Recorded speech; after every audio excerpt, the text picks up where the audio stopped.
A lot of people want to know, am I more prone to dating a narcissist if I grew up in a household with a narcissistic caregiver? Well, it certainly sets you up with a vulnerability because it almost normalizes some of it. And it also takes away, it robs a person from their sense of self and the fact that they even have the right to express their needs. Well, that's a perfect trap because now if you're not expressing your needs, the narcissistic person you need isn't going to meet them anyhow. You can easily get caught, repeat that same trauma bonded dance of justifying this person's behavior, feeling that it's your fault. Like it sort of indoctrinates you into accepting this behavior in a partner. Because it's familiar from childhood? It's familiar, and it's also it becomes almost psychologically a way of relating to the world. In fact, I've worked with more than a few survivors who said, I met a healthy person. They were kind and empathic and generous of spirit and believed in me. And I convinced myself I was bored with them. Wow. That's so true. Mm-hmm. Like, it is true that there are lots of, like, we all have a friend or a sibling that you're like, they're such a nice person. Mm-hmm. The person that you're supposed to be with is right in front of you. And I tell them, if you've come through a narcissistic family system and you meet someone, and boring's not even the right word, that you're not, I hate to say it, is that you're not triggered by them, right? But you feel like it's not what you think love is supposed to be, which is exciting. But think about what your life was as a child. It was a roller coaster. Good days, bad days. I'm going to win them over. Today's the day. Oh my gosh, who's going to come home today? They have a candy bar in their briefcase for me. It's a good day. Like that kind of up and down and just anticipation almost makes it that an adult relationship that's characterized by that roller coastery vibe is what you've conflated with love. So when a survivor tells me, I've met someone like, I don't know, it's not all the zazazoo. I'm like, okay, this might be a keeper. Let's just keep going. Sadly, what I've witnessed, Mel, is that many people had to go through the brutality of a narcissistic relationship. And then after having to leave that and shut it down, were they then able to hold space for someone who treated them with kindness and generosity? It breaks their hearts. They think, what would my life have been if this was the kind of person I had been with all along? But it's almost as though their psyche couldn't accommodate that because nobody's teaching this in school. People learn about this after they've been hurt by it. Well, and the thing that you just said that I think is really important is whatever that roller coaster was, that was your experience of love because you were a child. Mm-hmm, mm-hmm. That's what you know. Mm-hmm. And so it makes a lot of sense to me. So for those folks that are listening, we got this question a ton. Well, first let me ask this. So if you listen to the first episode or you already know that you grew up in a household with a narcissistic parent, what are the few things that you need to do for your own healing so that you can be open to and interested in somebody who's healthy for you, even though you've never been with somebody who is? Number one is being willing to see it clearly. This is it's that painful awareness of, oh my gosh, my parent is narcissistic. My parent is antagonistic. I have a parent who has no empathy. Because it almost is like leaning into this sort of, a lot of people say who had narcissistic parents said, I felt a certain shame about my childhood. Like I knew something wasn't quite right here, but I didn't know what it was. No kid wants to be the odd kid out, right? Nobody wants to be the kid who has the fighting parents or something's not quite right in their home. And I think with people who grew up in those kinds of homes, it was sort of like fake, like to the world, like maybe your friends would come over and your parent would actually be really charming. But then when everyone was out of the house, your parent was a rager.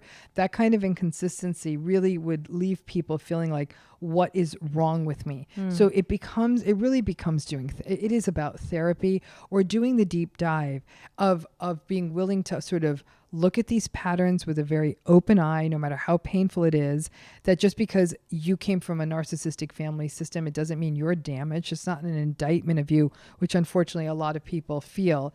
And then to really take a good hard look at where has this hijacked you? Where has this robbed you of your autonomy, of your identity, of who you are? Like, do the hard work. Some of that can even be done, if not just through therapy, through journaling, just being aware of where that happened, how you talk to yourself, how you apologize for things you didn't even do wrong, how you're constantly putting yourself down, self-gaslighting yourself, like, oh, I don't know what I'm talking about. Don't listen to me. How many people do that reflexively? That's a throwback to that childhood. It's about getting your house in order before you start going out there and basically replicating those cycles. Unfortunately, that's not what people are taught to do. And a lot of people in their early 20s don't have the time, the volition, or the money to go into therapy. Yeah. Are there personality types that are more prone to like having a narcissist come into their lives?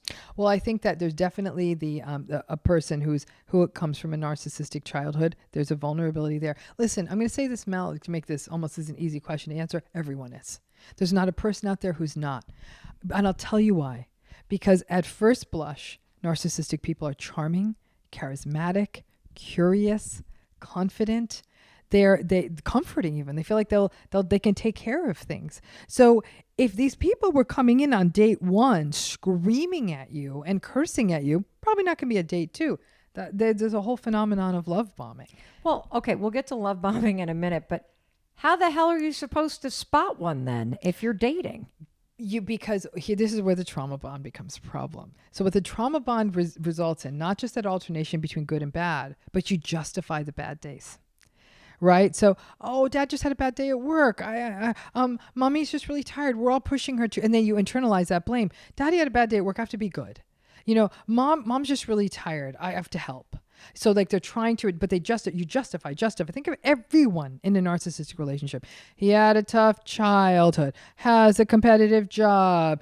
The deals haven't been coming through the way they want. They just want what's best for us. I mean, the justifications go on forever, but the justifications keep the toxic dynamic in place. And that's another core pillar of that trauma bond, right? So justify. And so everyone's vulnerable. Because you meet someone and you're attracted to them and they are charming and interesting or whatever it is that appeals to you about them. And they stay that way 4 weeks, 6 weeks, 8 weeks, 3 months sometimes. Now you're falling in love with this person.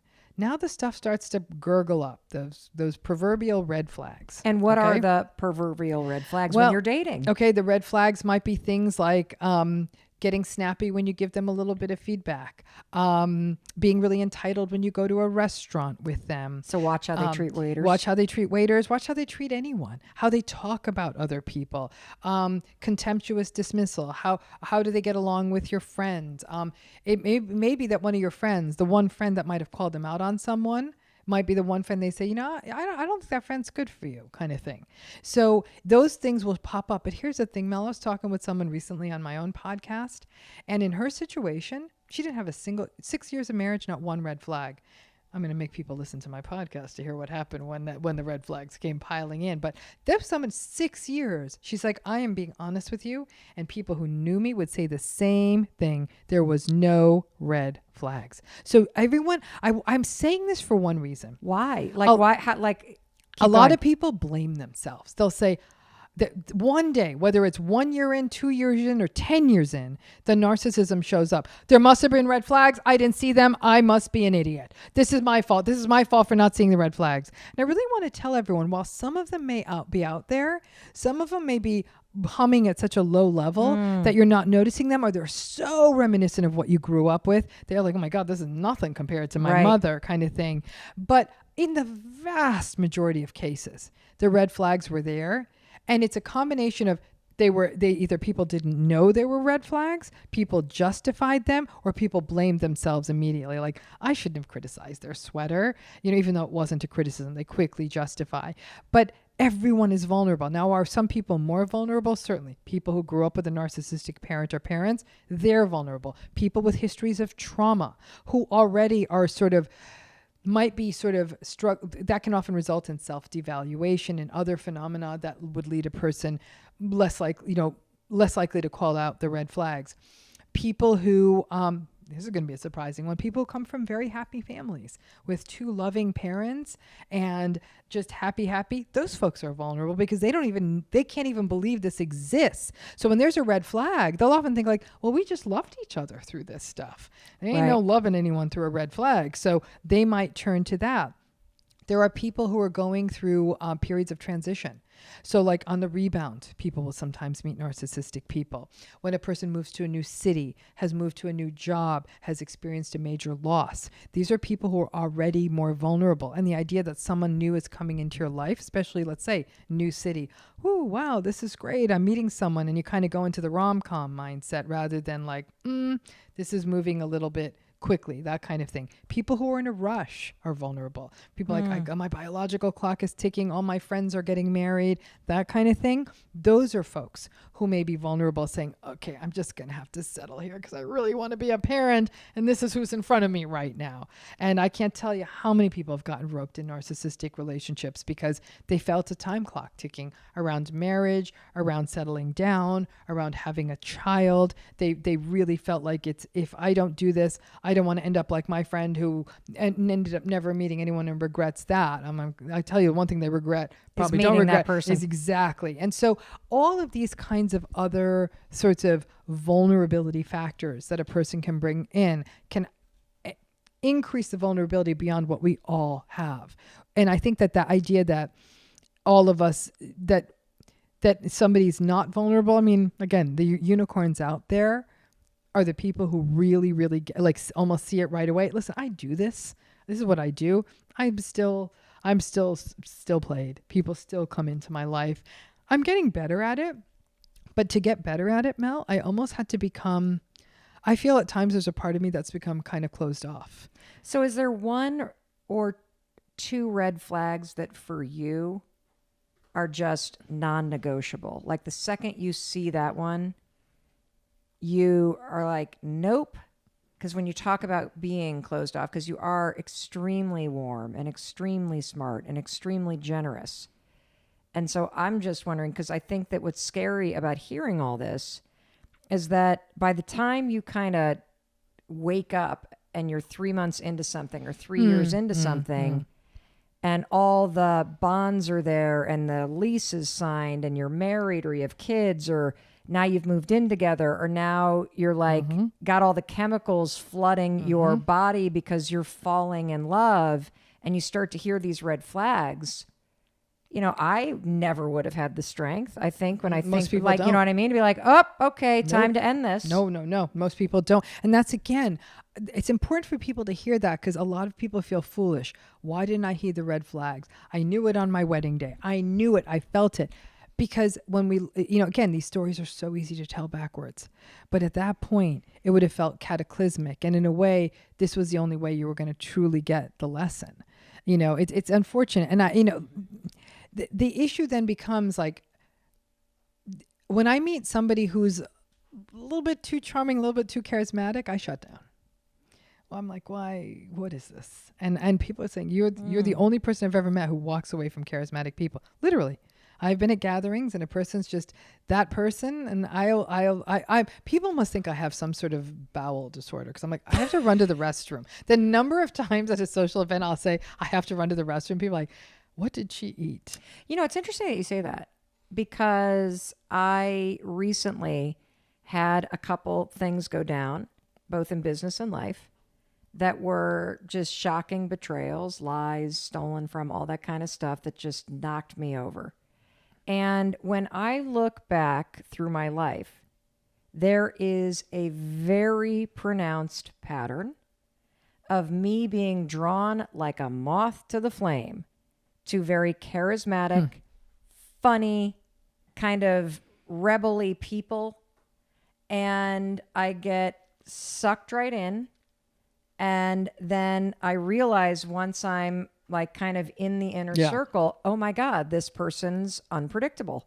This person like trashes people that leave the room. This person has major mood swings. And then I literally go into a mode of just twisting myself in knots to not upset the person. Correct. That's actually a trauma response. Yeah. Twisting yourself into knots to not upset the person, or even like, you know, like, oh, you're so great, like the fawning response. These are classic trauma responses. And it took a couple really painful experiences back to back to have me look backwards. It was almost like life hit me with a sledgehammer. Yeah, and I think that that's what it is too. I both worked in the media, and you in a much more profound way than me. But I have to say, over the many years I've done this, what I've always seen was the charming, charismatic, grandiose people never, ever, ever followed through on their promises, and sometimes almost to my very real financial harm and all of that.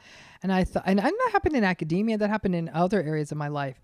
And so I think for me, those things have become correlated in my mind. Big talker, big promise, big, all that big talk, it never comes to fruition. And I got hurt by this. So when we talk about classical conditioning, it's like Pavlov's dogs, right? The salivating dog when they heard the bell.